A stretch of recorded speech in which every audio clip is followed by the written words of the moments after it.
No poisonous root grows up to trouble you, corrupting many. Many of us are walking around bitter, not forgiving, thinking, oh, I'm one up on somebody because I got an attitude. No, that is literally fellowshipping with the devil about your past. God forbid. Poison grows stronger and stronger. You give the enemy your power. You are just giving it away freely. Again, I know those things troubled your soul. God, I come right now and I ask you in Jesus' name for those who are struggling with forgiveness, for those who are walking around bitter. God, I just ask that you soften their hearts, the things that they are hurting over. God, make it make sense. Please, Jesus.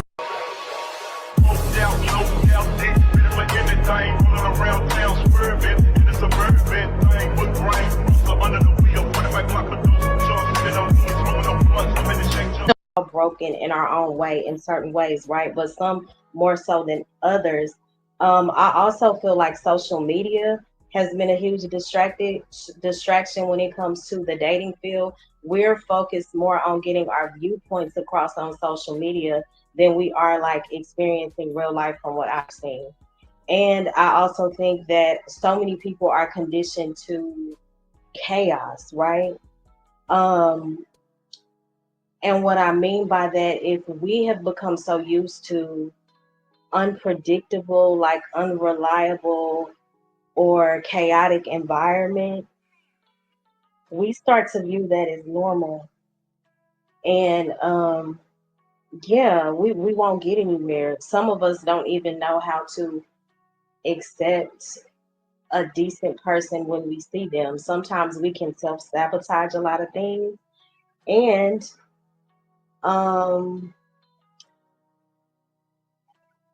let me not like the dating scene is a mess, right? Because there are also a lot of pretenders out here. And that's another unfortunate thing. Like a person can appear like they are everything that you want, like they are writing for you, and then voila, they flip the script. So it is very difficult, right? And good people are few and far between, but there are still good people out here. But we have so many people with like a dooms mindset, and I refuse to be one of those. But that's just my take.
The ending of what she said kind of was well, I think it was key, but it's also interesting that the whole purpose of why she's saying what she's saying is because she has something she's trying to sell.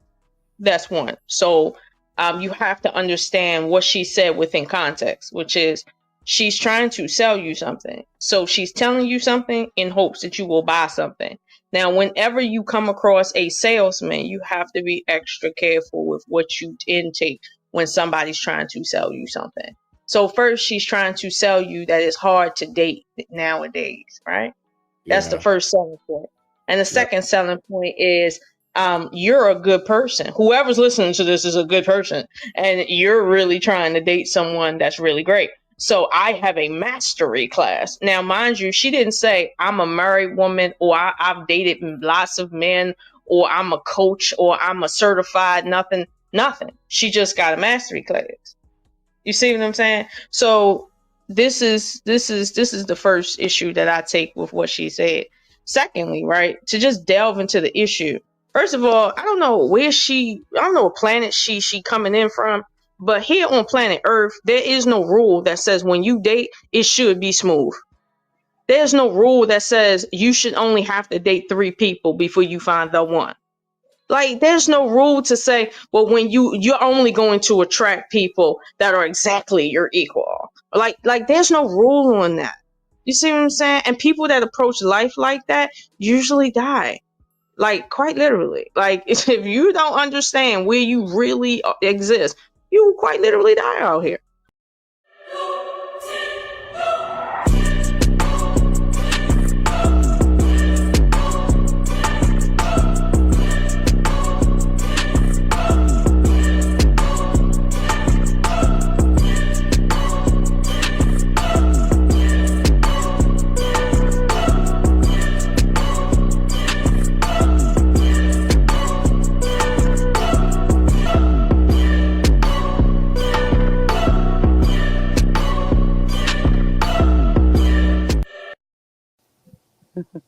Yeah, much respect. I appreciate you recognizing I'm 3 years young in this. Thank you.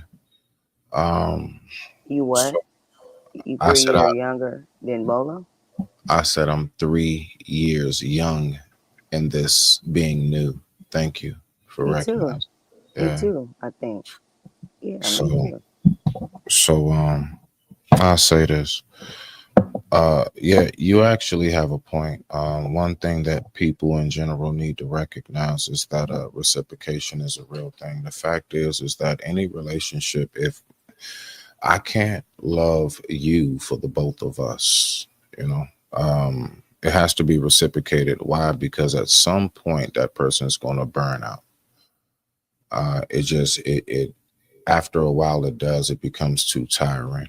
I can't try to carry the couch and have you laying on it at the same time. Could you please get up off the couch and grab the other end? You see, so that's definitely something that is very important, is to make sure that reciprocation is received, because it's universal law that what one gives, one must withdraw. So I'll give this example to land it. Right now, if all of us just inhaled real deep and just held our breath, right? What you did was you just took a puff of air from the universe. What you must do is exhale. If you do not give that same puff of air back, the universe will demand it or it will take your life for it. You can also not just give a puff of air. You cannot just exhale all the way out and never inhale back in. You must receive it back. The universe, just through the simple order of breathing alone, lets you know that everything must be a reciprocation cycle. I digress. My mic is muted. Rock on. Can I ask how old you are? I am home of Teddy Ruxpin and Light Bright, 82. You're 82. Born in 82. I'm 42 years old. Oh, I was gonna say, wow. I like how you speak. That's why I'm asking. Are you married? I'm not trying to shoot a shot. Are you married too? No. Well, I like how you speak your mind frame. That's what. Mufasa? Thank you. Oh, gee. Respect to you. Hey, sweat bread.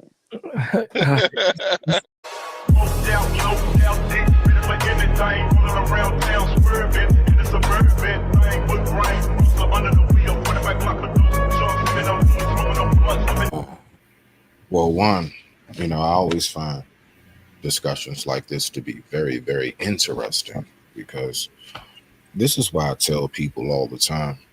This right here, in which I just saw, is a very, very perfect example as to why I say be mindful of who you allow to teach you the word. Now, one thing I do know is that in the back, like I say all the time, in Revelations, it ends off and nothing else is said. It says, do not add anything to this testimony of the prophecy. Do not take anything away. I noticed that in the Christian belief, that is something that happens all the time. Now, I just sat up here and watched two Christians start off on the same page, and then they got the bickering with one another. I want us to pay attention to what we're looking at. So the fact is this is the word real? Yes, it is. But we need to be careful who we allow to teach us, because that is what misguides the people moving forward. Unfortunately, I would say to my Christian brothers and sisters, it is very, very unfortunate if you really do think about it. I don't care what you think about whatever small hat, Islamic, Hindu, anybody else, Buddhist. You can say whatever about it, but the fact is this, right? In the Christian belief, in church is the only place where it is never read in its original text, which is Aramaic. You all have been denied. So I don't even be like upset or like, look at it crazy, because I know you don't even have your original text. Any and every other religion you can think of, they have it in that original language text as well as translated into English. Right. So my point is that there is some information, a lot of information lost moving forward. All right. Then it says inside there, lean not on your own wisdom. Right. Doesn't it say something about that? I do believe it does. Now, the fact is that that's exactly what people do 24/7. Why do you think is so many different versions of a Bible? And why do you think it's so many different versions of what one verse or what one chapter means? None of you guys got the same thought on what it's supposed to be. So who is anybody to really know what this is my point. I mean, I hear what's being said. I hear what's going on. I would like to land it. I'm about to shut up and go and let y'all go right on back to it. And for the record, I promise y'all, I do not debate religion. I can't stand it. I will tell you my thoughts. You can tell me your thoughts, and I keep it respectful. Just for the record, don't try to debate me. I don't do that, right? I got my own stance on my thing, and I stand firm in it. So now, my last part would be God's time is not our time. So Howard said, well, why doesn't God just wipe us out? All right, so dreams are a good indication to land it on how the afterlife works. Try your best to describe an entire lucid dream. It'll take you more than 8 to 12 seconds. The average dream is only 8 to 12 seconds. But how is it that you had all of these different scenes and scenarios go on? It's a direct indication that on the other side, what y'all thinking that it's not, why it ain't happened now? God hasn't even probably blinked yet since we've been created, or since this whole universe. Like, the time is not the same. See, the thing is, we keep trying to think of why God wouldn't do this, why God wouldn't do that, because you're thinking of it on a human form. We are the creation, not the creator. We will never be able to comprehend and or even begin to fathom what it is that our loving creator consists of. I digress. My mic is muted. Y'all go ahead, get back to it. I agree with that. Nah, that was A1. That was A1. Let's get. Now, I'm sure that most of you know the old story about the astronaut who went far out into space and was asked on his return whether he had been to heaven and seen God. And he said yes. And so they said to him, well, what about God? And he said, she is black.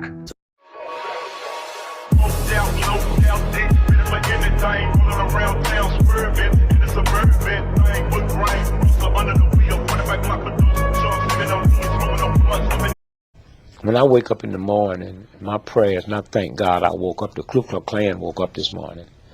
The drug pushers woke up this morning. I thank God that I made another 24 hours in the most vicious, nasty, hateful, insane nation that's ever existed, with my wits, without hating, without being bitter, and without being mean. And I thank God that I survived 24 hours in that type of atmosphere, with the type of amusement and friendliness.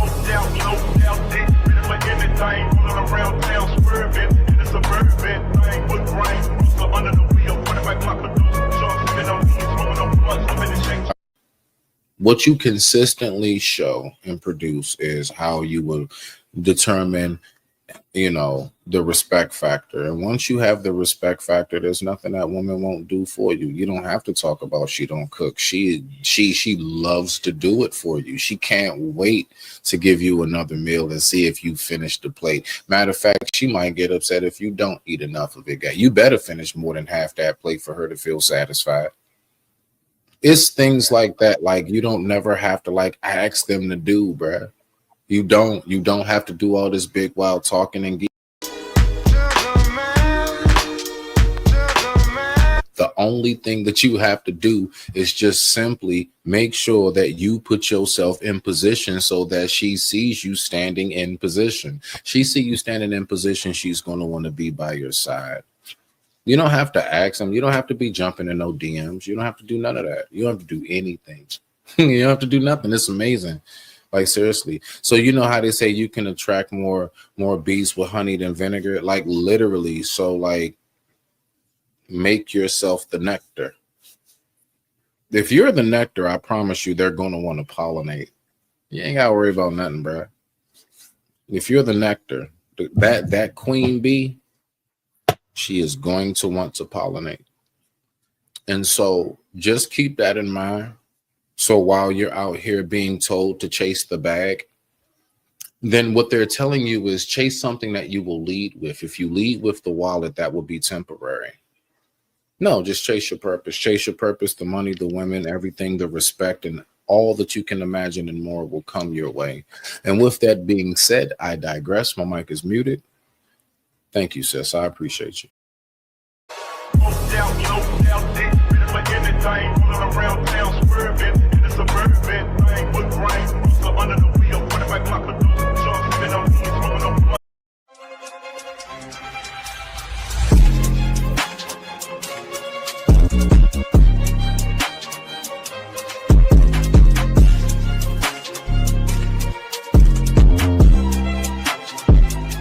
I love you not being me.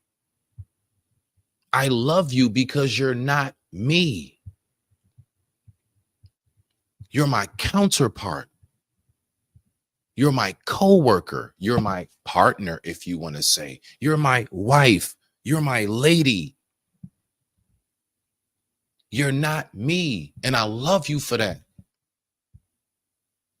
That's the message I'm trying my best to get out. Nothing else. There's no other message here today. I love the fact that we think different. That is why you are of good counsel. When I got a dumb boneheaded move, you not thinking like me helps me not make the boneheaded move. Because you don't have the same thought process as me. You saw something I didn't.